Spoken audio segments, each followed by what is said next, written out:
Welcome to little Stuart family. আজকের এই ভিডিওটা একটুখানি স্পেশাল বলতে পারো। আজকে অলমোস্ট 1 বছর পর আমি যাচ্ছি আমার কলেজে, সেই বারাসাত টু মাঝেরহাট। সময়টা শুধু আলাদা, দুপুর 11টা। গঙ্গার পাশ থেকে ট্রেন চলেই যাচ্ছে ধীরে ধীরে। টালা স্টেশনের পর থেকে ট্রেনটা একটু ফাঁকাই হয়ে গেছিলো অলমোস্ট।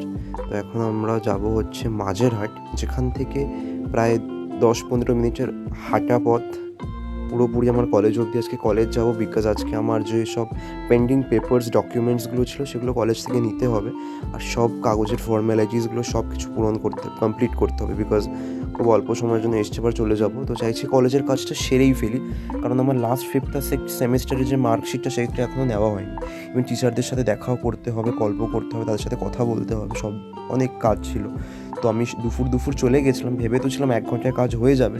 আমার মেন কাজ যদিও বা হয়ে গেছিলো 1 ঘন্টার মধ্যে, বাট টিচারদের সাথে কথা বলতে বলতে সেই আমার বেজে যায় 5টা অবধি। আজকে কলেজটা অনেক দিন পর দেখলাম, আশেপাশটা খুব সুন্দরভাবে হয়ে গেছে। যাই হোক, যাওয়ার পথে আজকে নামলাম মাঝেরহাট স্টেশনে। মাঝেরহাট স্টেশন যখন থেকে আমি কলেজে আসি তখন থেকে এখানে মেট্রোর কাজ চলছে, ফাইনালি কাজ কমপ্লিট, বাট শুরু হওয়ার শুধু অপেক্ষা। নেমে জাস্ট এই হাঁটা পথ দিয়ে আমি প্রত্যেক দিন যেতাম, তো এই জায়গাটা একটু নস্টালজিক আমার লাগছে। আর ওই যে দূরে দেখতে পাচ্ছ আমার কলেজ এসে গেছে। আমার কলেজেই নতুন একটা ক্যাফেটেরিয়া ওপেন হয়েছে, যা ফুললি এসি লাগানো, যার মধ্যে খুব সুন্দরভাবে। এছাড়াও বাইরের এই জায়গায় আগে অনেক চেয়ার টেবিল থাকতো, সবাই বসে আমরা গল্প গুজবও করতাম।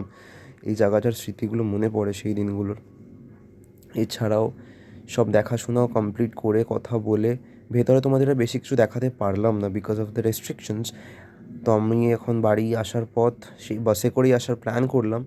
আর সামনে ছিল আমার বিশ্ববিখ্যাত হাওড়া ব্রিজ, যেটা কি গঙ্গার ওপরে অবস্থিত। তোমরা অনেকেই নিশ্চয়ই দেখো, কলকাতা মানে এই ব্রিজটার কথা সবাই চেনে। নিচে একটা বিশাল মস্ত বড় ফুল মার্কেটও রয়েছে। তো এই হচ্ছে সব কিছু, আর অসাধারণ লাগছিলো এই জায়গাটা দিয়ে। কতদিন পর, 1 বছরের ওপরে, তার